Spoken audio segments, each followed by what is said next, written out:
PIB do Brasil no segundo trimestre é destaque hoje na terça-feira. Aqui no nosso Morning Call do dia 3/9 de 2024, por aqui, Max Braga, seja muito bem-vindo. Nesse canal falamos de economia, mercados e educação financeira. Vamos falar um pouco então já do nosso querido Ibovespa, né, que fechou ontem em queda de 0,8% aos 134.906 pontos. Dia de baixa liquidez devido ao feriado nos Estados Unidos, dia do trabalho.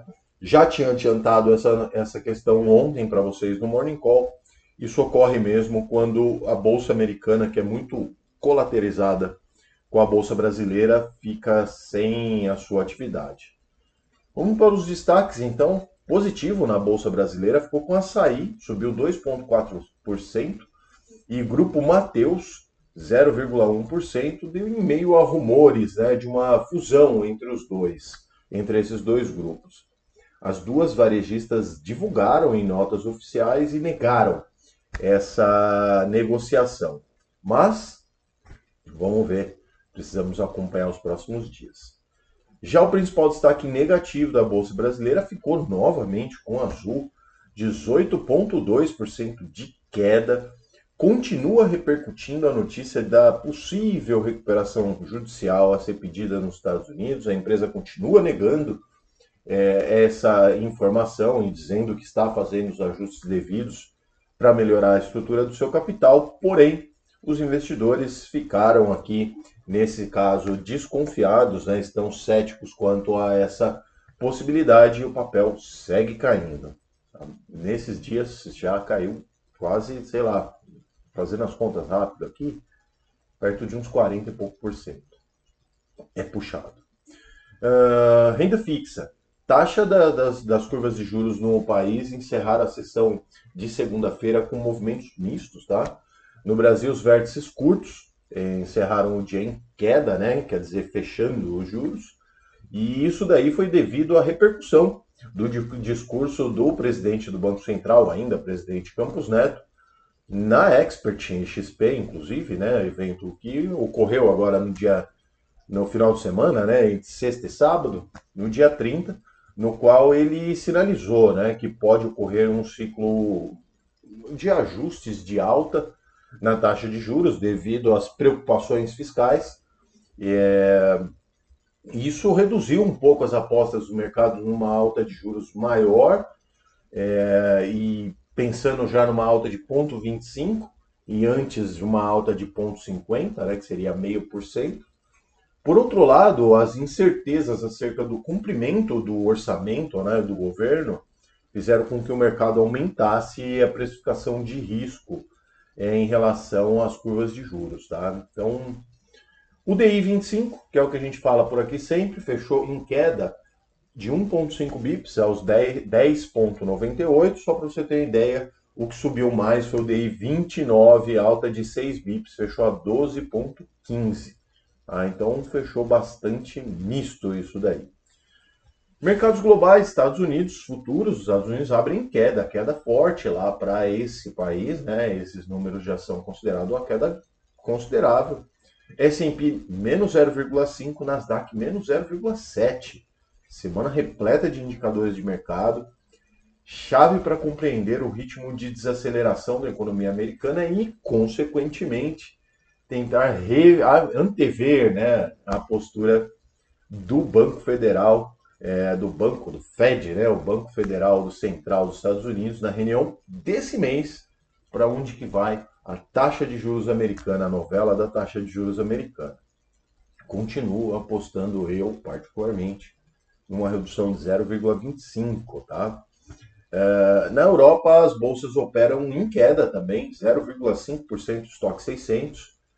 Preocupações com a confiança na atividade econômica. Então, está pesado o clima por lá novamente, né? Infelizmente.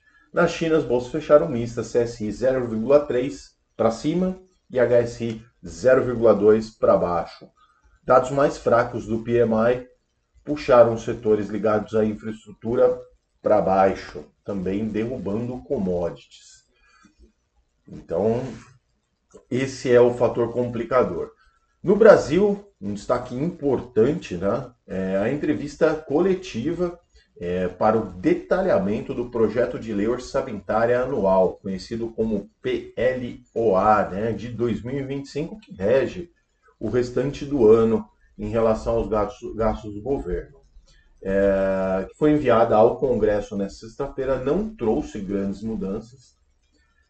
Esperamos que a pressão sobre o orçamento continue em 2025, né, para conseguir cumprir. As projeções indicam um déficit ainda maior do que desse ano, um déficit na casa de 62,9 bilhões de reais, né, abaixo do que é indicado, inclusive, por esse orçamento. E, na nossa visão, o orçamento se baseia em medidas incertas que devem ter um desempenho abaixo do esperado, tá?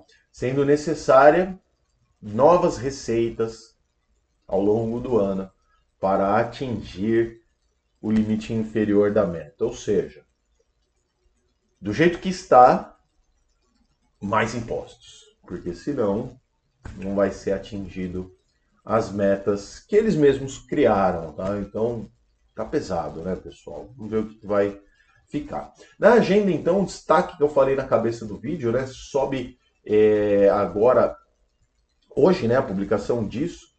Destaque para a publicação do PIB do segundo trimestre. O ano, né, no trimestre, né, esse indicador deve mostrar um crescimento de 1% em comparação ao primeiro trimestre, tá? Chegamos a dar atenção ali na resiliência do consumo das famílias e recuperação de investimentos fixos.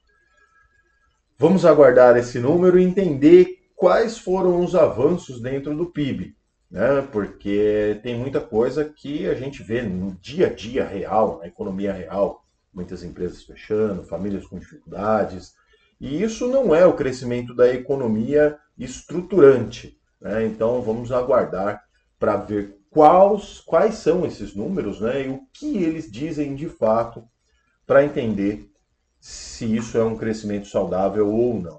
Para você que está aqui no YouTube, ó, desse ladinho aqui, já que estou meio com o lado, hein?